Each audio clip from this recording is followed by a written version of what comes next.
let's get started with the Hurricanes last night, shall we? And in a couple of minutes, you'll hear from head coach Rod Brindamore, and we're going to play along with the head coach in just a second. First, Hurricanes lose 3-2 to the Vegas Golden Knights. This was unlike what happened against Anaheim on Saturday. I thought this was a just result. Carolina wasn't as good as Vegas. Vegas is the best team in the West. They are very good. They're one of the few Western Conference teams that actually keeps the goal out of the puck out of their own net. They are a top 10 defensive team in the NHL. So this is not a surprise that Carolina might have trouble scoring goals. Carolina didn't even generate a ton of scoring chances in this game. High danger chances, I believe Carolina was at 8 for the game. For almost the entirety of the second period, they had none. Uncharacteristic of them, I just didn't think Carolina played particularly well. They got off to a good start in terms of possession and chances, and then for probably the next little bit more than 30 minutes, I thought it was all Vegas. Yet Carolina had a chance to get out of the second period 1-1, didn't do it. Late goal by Jack Eichel made it 2-1. Hurricanes did tie the score on the back stretch of the third period, but another mistake gave away a golden opportunity, and it was a goal. And we're going to get into some things about the Hurricanes and my feeling on about where they are in a second. In terms of the standings, 1 point ahead of the Devils. Carolina's got a game in hand, meaning they have one more game to play. 7 points ahead of the Rangers. 2 games in hand, but games remaining with both. Carolina has not been hugely successful against the Rangers. They've been much better against the Devils, not perfect against the Devils.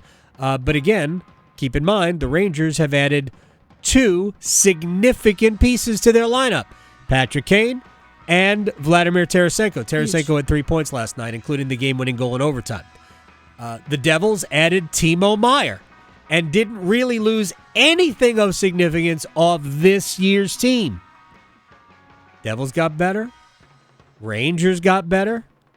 It remains to be seen, and I'm not criticizing here, it remains to be seen because Carolina did make 2 additions if Carolina got better. Now, let me address what Carolina did in the last couple of days in terms of the trade deadline. I think it was Tuesday they added Jesse Puljujärvi. I think I said that right. It's fancy. So, as I've said before, here's a kid, he's 24 years old, he's 6'4", better than 200 pounds, defensive-minded, puck possession guy who fits their style, but has had minimal goal-scoring success in the NHL. Minimal.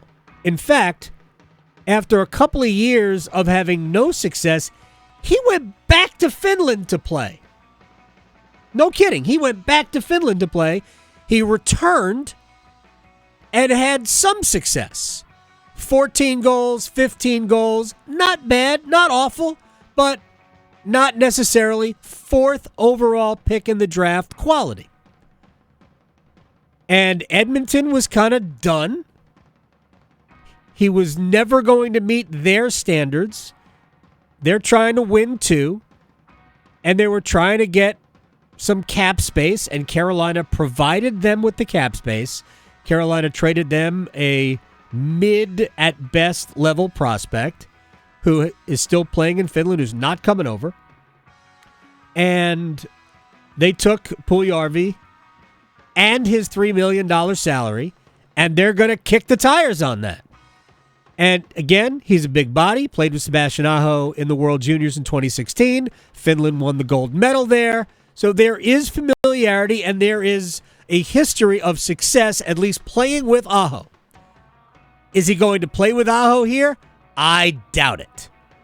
But that doesn't mean that he can't contribute something that Carolina needs. Carolina needs size. He's that.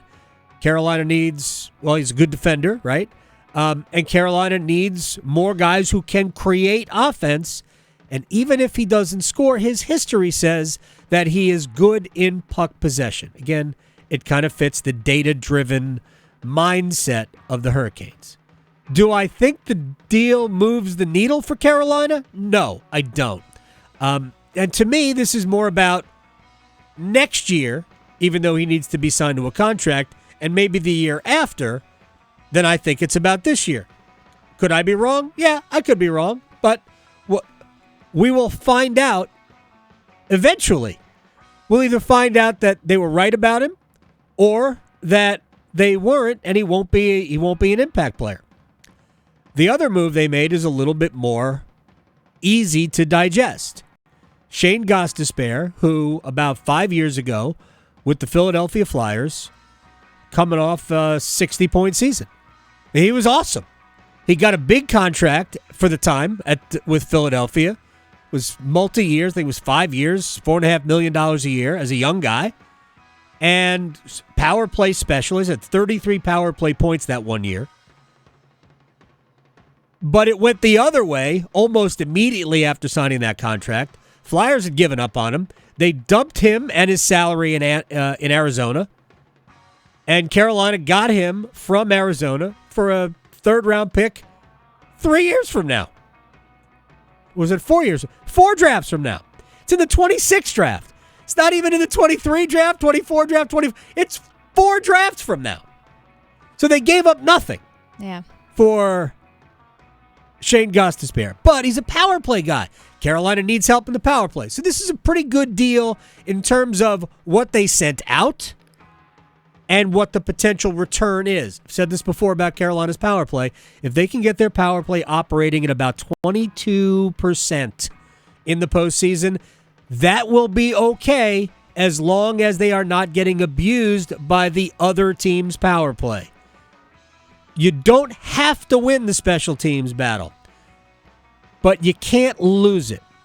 Speaking of power plays, last night for the second time in 4 games, Carolina got 0.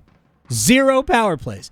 11 times in the last 17 games, the Hurricanes have gotten 2 or fewer power plays. Before we hear from Rod Brindamore on that particular topic, Las Vegas, forgot who they played for a second, Las Vegas only got 1 power play. So it ain't like we were, 0 for the Hurricanes and 8 for the Vegas Golden Knights. It was 1-0 on the power play chart. Now here's Rod Brindamore on, again, the second time in the last 4 games getting nothing. It's 5 years of it. I'm not complaining. Just check the facts. Check the facts. Since we've been doing this, at some point it's got to even out. That's what they tell me. But it's a little bit. It's concerning because you got a a game like this, a tight game. There was a couple there for sure. But anyway, that's not about this game. This game was us just giving their best player a little too much, and can't do that. All right. Yeah, let's separate this game from anything else. This game, the Golden Knights were better. And I didn't see anything glaring. I know Teuvo Teravainen took either a stick or an elbow to the face, and they didn't call it, and Rod Brindamore was mad, and that was probably something they should have called, but they didn't see it. It's hard to complain about it at this point. All right, but check the facts. So we did. Here's what's interesting. For the most part, Rod is correct. For the most part. But it's not across the board. This year, Rod's wrong. You want it to even out? Well, it's pretty doggone even this year. Here are the facts. And we can also break it down by game. This year, Carolina is 13th in the National Hockey League in power play opportunities for. 13th. Middle of the pack. They are 20th in power play opportunities against, but the truth is that it's right around the average. The numbers are pretty close. They're only a -7.